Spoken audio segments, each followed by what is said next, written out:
చిత్తూరు జిల్లా పొంగనూరు పట్టణంలో భవన నిర్మాణ కార్మికులు నిరసన కార్యక్రమం చేపట్టారు.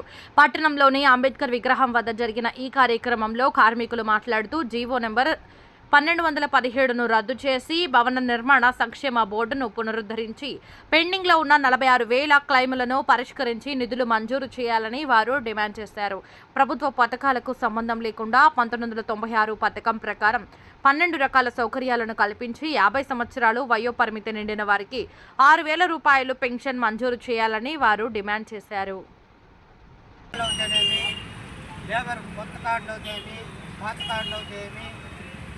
వీటన్నిటి కోసం నిరసనకి తహసీల్దార్ గారికి వినతి పత్రం సమర్పించబోతున్నాము.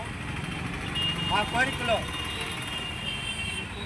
127 రద్దు చేసి భవన నిర్మాణ కార్మికులు సంక్షేమ బోర్డుని పునరుద్ధరించాలి. పెండింగ్లో ఉన్న 46,000 క్లెయిములు పరిష్కరించి నిధులు మంజూరు చేయాలి. ప్రభుత్వ పథకాలతో సంబంధం లేకుండా 1996 చట్టం అమలు చేసి 12 రకాల సౌకర్యాలు అందించాలి. సంక్షేమ బోర్డులో కార్మిక సంఘాలు ప్రాతినిధ్యం వహించాలి. లేబర్ కార్యాలయంలో ఉన్న ఖాళీలను భర్తీ చేసి సిబ్బంది కొరత లేకుండా చూడాలి. కొత్త గుర్తింపు కార్డు, పాత రెన్యువల్ కార్డులు చేయాలి. భవన నిర్మాణ కార్మిక సంఘాలతో వెంటనే మీటింగ్ ఏర్పాటు చేసి కార్మిక సమస్యలను తెలుసుకోవాలి. 1916 చట్ట ప్రకారం 50 సంవత్సరాలు నిండిన భవన నిర్మాణ కార్మికులకు 6,000 రూపాయలు పెన్షన్ మంజూరు చేయాలి. గత ప్రభుత్వం నుండి బోర్డు నుండి వాడుకున్న నిధులను తిరిగి బోర్డుకు సమర్పించాలి.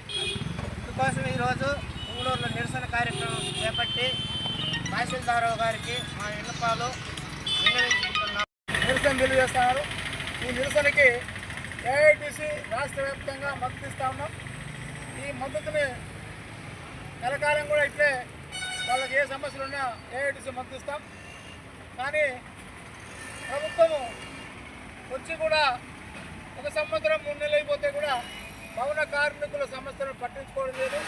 వాళ్ళకి సంక్షేమ బోర్డు ఏర్పాటు చేయాలని, వాళ్ళకి రావాల్సిన బకాయిలు ఇవ్వాలని, వాళ్ళకి ఐడెంటిటీ కార్డులు ఇవ్వాలని, అన్ని సౌకర్యాలు చేసి వాళ్ళకి భవన నిర్మాణ కార్మికులకి అన్ని సౌకర్యాలు ఏర్పాటు చేయాలని ఏఐటీసీగా డిమాండ్ చేస్తాము.